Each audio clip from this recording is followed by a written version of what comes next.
I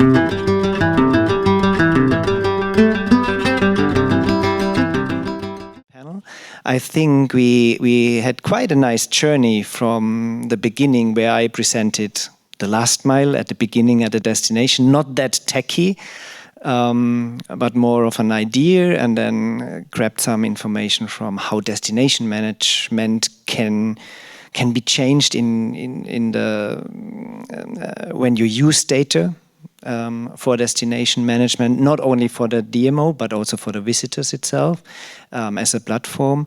And of course, Katrin showed us how the national approach can be and what they do on a national basis. And I guess you are working together with dates, or you connected and discussed that on a meter area between nations also, which was quite interesting. And thank you very much, Simon, for this really nice insights. One question, Simon, was this also your voice in the video? No, I was. Okay. Okay, it was same. It was the same. I just thought about it, but okay, false guess. So, still, thank you for the video. And now I want to open our panel. So please, presenters, you are invited to and Cengiz, you can also shares here. And yeah, I want to give the first question, if you like, to you as our guests here in this panel, because you had nothing to say so far. So if there is anybody, please, yeah, I'll just give you my microphone. My question is to you. With the private car sharing in Stockholm, we have a lot of car pools for private car sharing. But how have you solved the challenge of international tourists? Because in the platforms we have, you have to have a Swedish driving license. Yeah, this is a very good question, and I have no solution for that, I'm afraid. Because, as I told, this was an idea, and these are the challenges we then would be facing, how that can work. And most of these platforms that offer sharing private cars, in the background there's always an insurance company. It's the situation in Switzerland. I think it's the same here. So they would be the partners to give international cover for these legal things, I hope. Yeah. Thank you. Roaming, like we have by phones. So you have a special association. Yeah. We share our data.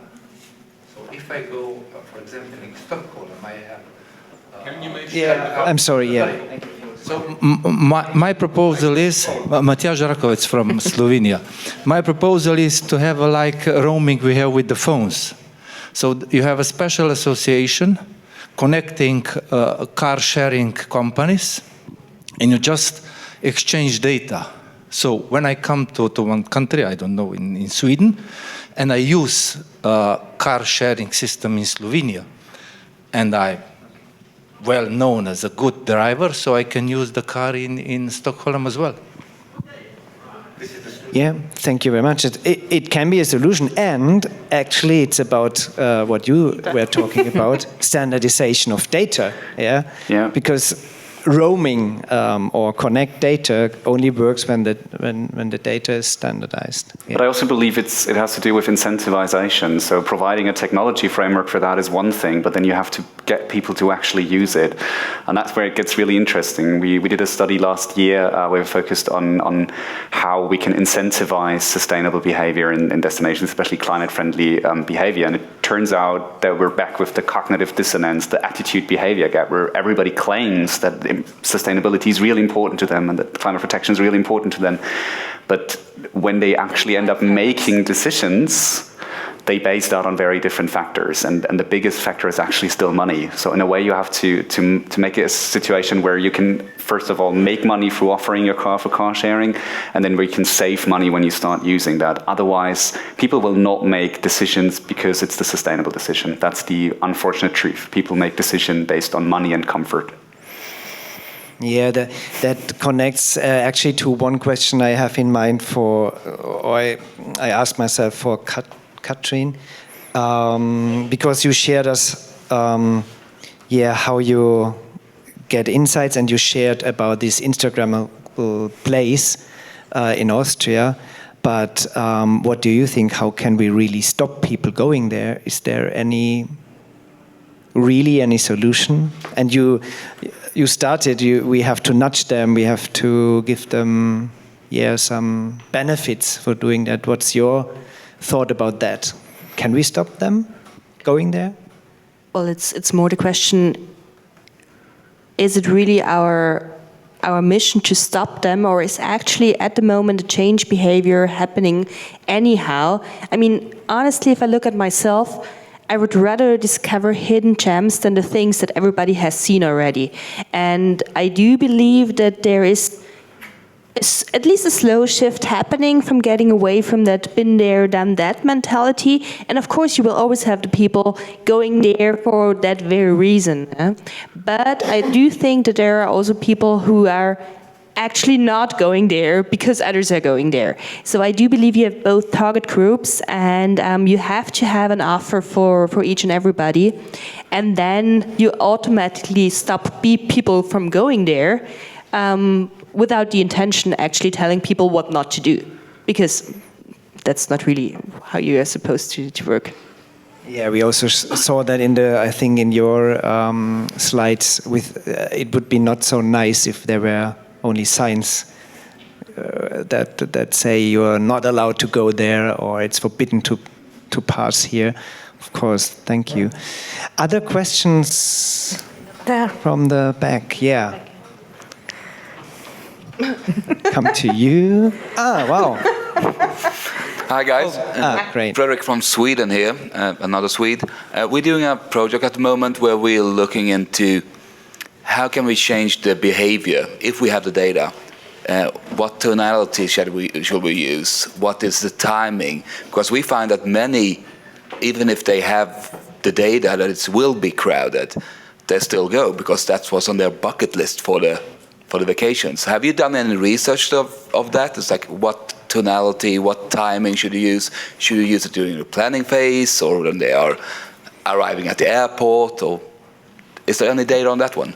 Is that a question towards me or to all of you? You go ahead. Start and Please then go ahead. you add I think the we data. can share the answer, please.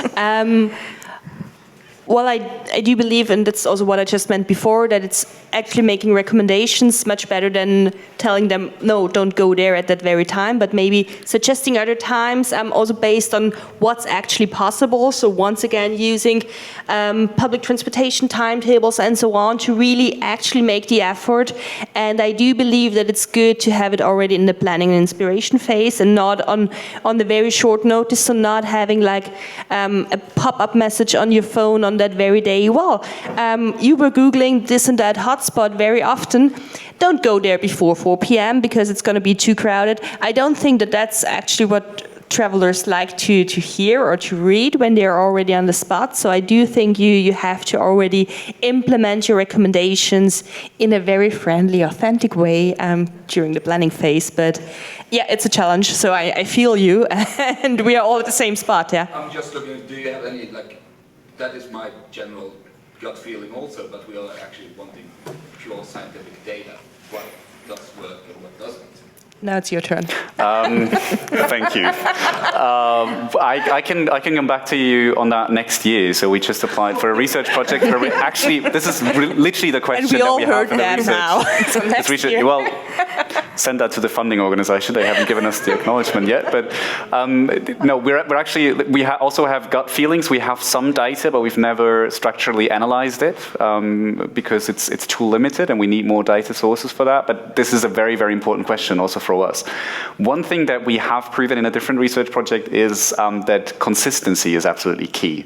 It's one of the biggest problems, and again, anecdotal here, it happens very often. You want to travel to a destination and you look at their website or what it's famous for, and it shows you certain places.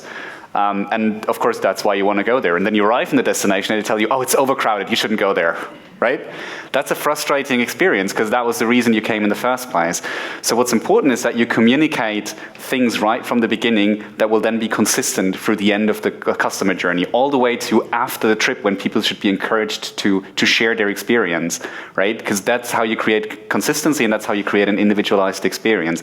And that's not only true time-wise, but also sort of both in the digital and in the physical world, right? If the app tells you one thing, if the destination website tells you one thing, and then you arrive at a place and it's actually closed for overcrowding or just because there are construction works going on somewhere.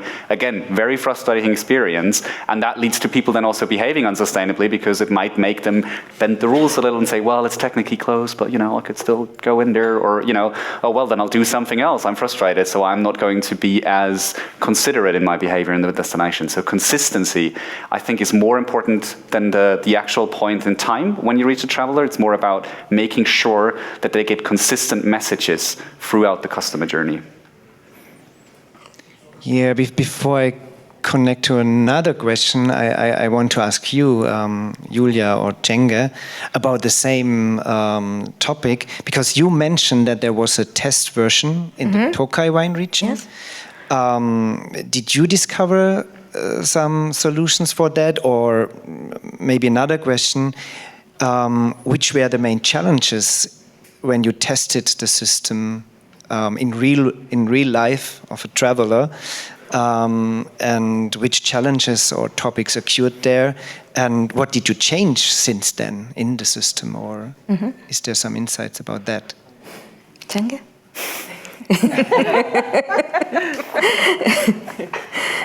You have one. You can help me out. Okay. So in this Tokai region, it's an interesting place because it's actually, the Tokai wine region is 28 villages, and they do have like a common DMO, let's say, but it's not really well organized until today. So what we did there was, like this pilot version on how to, because just a single town in this region is very tiny, very small. So usually tourists don't even know what are these 28 towns. They maybe only know the biggest one. So what we wanted is that also visitors get information and they have access to the smallest businesses. And so they can go there and discover them. And so what happened through the pilot is that we mapped all their points of interest, so all the attractions, and then they got into the system of IDEST, and they also got a gamification layer, let's say, or module, and that means that they are accessible through different games. You can collect points. It's exactly what you're saying, and people also get like little gifts. Like if you go to, I don't know, like you do this city walk, you can check the different places. Like you visited 10 of the attractions, then you collect the points, and you can get a little souvenir, local products, and so on. And so it's been so far. It's been working really well, and we are like testing on if people are downloading the application, because the point is that it really has to be connected, right? So that was a big thing for us, that like the website that you can see with all the list of the attractions and possibilities that you can go is connected to the application, so all the data is received by the DMO or by the town, and so then they can see actually like where the tourists going, how do they move, how many of them, what are they interested in, what are the places that they visit, what are the places that they don't, and they can also give feedback in the system, like they can rate. So far it's been, well, the mayor is really happy. So That's good. That's a good feedback. Yes, would you like to? And another thing that Bodrog Keresztúr, where we tested, is a very small village at the Tokaj wine region, about 600 people who live there. But more than 1,000 people arrived to the destination, to that small village the whole year. And we started to test it that where the tourists go, where the tourists stay, how they come to the destination, what are the needed, what we don't think about them, and so on. So we tried to make a whole monitoring for the town first, and for the local producers and service providers to see their guests, to know everything about their guests. So it worked out, and it was used on both sides, guests and the destination management organizations, very well. Thank you very much. Any more questions? There were some others here in the back. No, you're in the middle. Nice presentations. I want to ask a question about something about acquiring data. There are a lot of different softwares that have different data, and I think it's a problem with making them together and then using them to decision making. What we could do, not we, but decision makers, for example, in government on different levels, to make this possible. Is it, for example, interoperability framework or something like that, some standardized way to make possible of using data that is already there? What are your advice and what suggestions about it? Do you want to take that? Sounds like a question. I start again. It's the biggest challenge. So actually getting also the different data providers to work together with solution finders, destinations in whatever era or area you are actually. I can only give you the example of what we are doing in Austria itself. So we did implement the data space. There is also special data space tourism, which really brings together different data providers and users to find those solutions. And the data owners are still the data owners, but we are working together on solutions, and it's implemented now in the fields of mobility, of energy. I'm also working now on a project which is really about the digital climate twin, to really make prognosis, database prognosis for the future. That's the situation that we do have in Austria. Within also other German-speaking countries, we work closely together.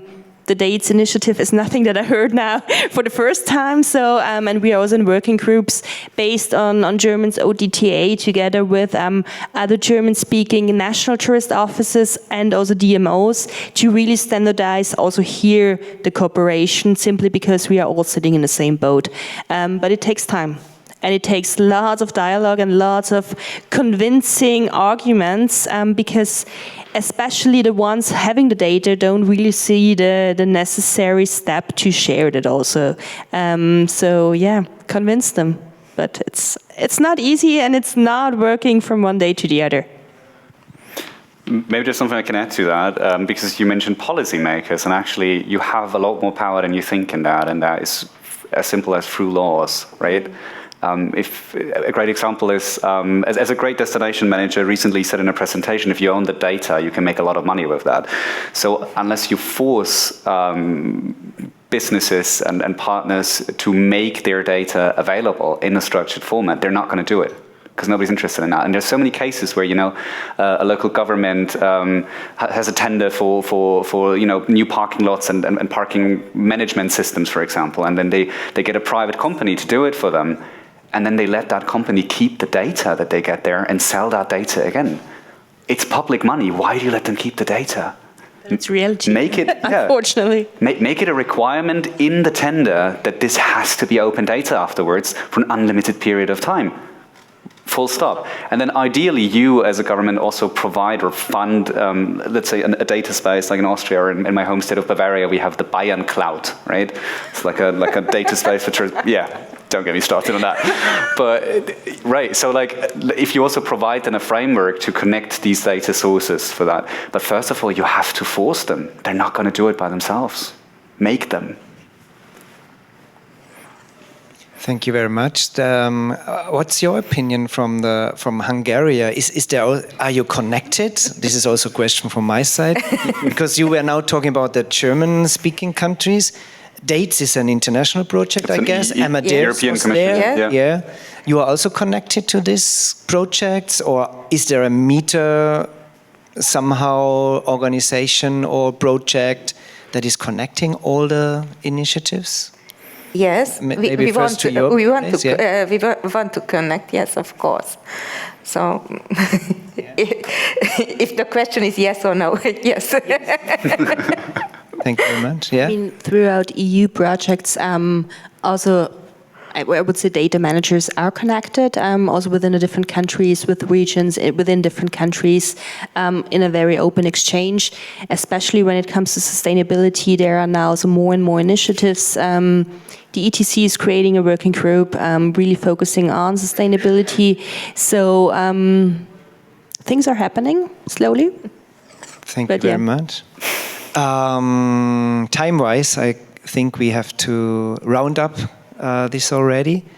Do we have 4 minutes left? Okay.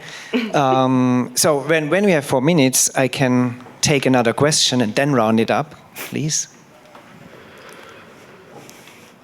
Thank you. Good morning, everyone. I'm Katerina Kokinaki. I'm coming from Greece. And I don't want to make a question, but I want to make a comment, because everything I have heard today is related with the problem we are facing in Elafonisos, which is the island I work for. I work for the Association of the Island, Ecological Association. It's a small island, 20 kilometers. And we have only access through car with the ferry. To arrive there also is only with car, like before you cross, there is no way, just car. Maybe also bus, there is a bus option, but it's quite large. I mean, I am half Greek, half Colombian, and when I go with bus, I feel I'm going to Colombia from Greece, because it's very complicated, all the trip. So also we were trying to collect data. It's a small community, a small community is challenging as well. We have to collect data. We try to do it through the ferry. So I heard that you were collecting data like that. Also, the results, most of the results are the mobility problems, because when you arrive, we have a big problem. When it's winter, we have 300 people, locals living there.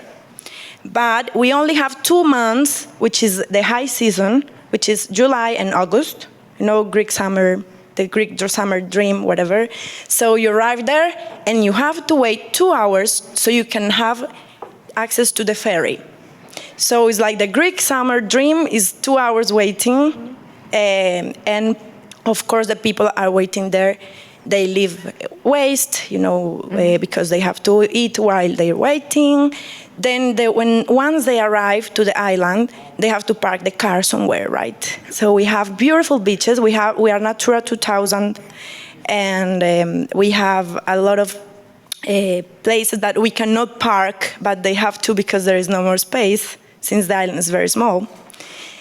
Also, they come for the Instagram pictures, so we don't have they don't have a long stay. They come, they take the pictures, and then they go to the rest of the Peloponnese, to Mani or any other places that are famous also. So it's like everything I'm listening today is like related with the problems we're facing today in the island. And I think that also the question you made before, like the big challenge is also the behavior. So we're trying to change the profile of the tourism by the tourists that is coming, because usually they also come with the truck, like the campers. They come, they eat a souvlaki, and they leave Like, you know, they take the picture. So also includes that they don't support a lot the local communities. They don't go in the state to buy souvenirs, like you were saying before. So at some point, I listened this year in the Ocean Week by the president of Costa Rica. He said, a plan without action is hallucination. And I think that data collection without action is hallucination as well. So I think that in this moment, we are all facing this situation that we are exploring and testing what's going on. So we can, so I'm glad that it is not only Elafonistas, you know, like, because I feel like it's a problem that we all have to work. And I think this space is very good to understand what's happening. And thank you very much for everything. Thank you. Thank you. I mean, this is somehow pointing to the optimistic way we think about tourism. Yeah, but maybe I make it a question: can data also change behavior? Really, like the behavior of the guest itself, not only where to park or where to go. I'm going to keep this super short. Yes and no. But most importantly, all of these problems you just mentioned, technology alone cannot solve them. Technology can help develop the solutions and then manage them, and then maybe also influence through innovative means of communication the behavior of guests. But without infrastructure, without actual changes to how the destination functions, how the guest structure functions, mobility offers and so on, technology is worthless.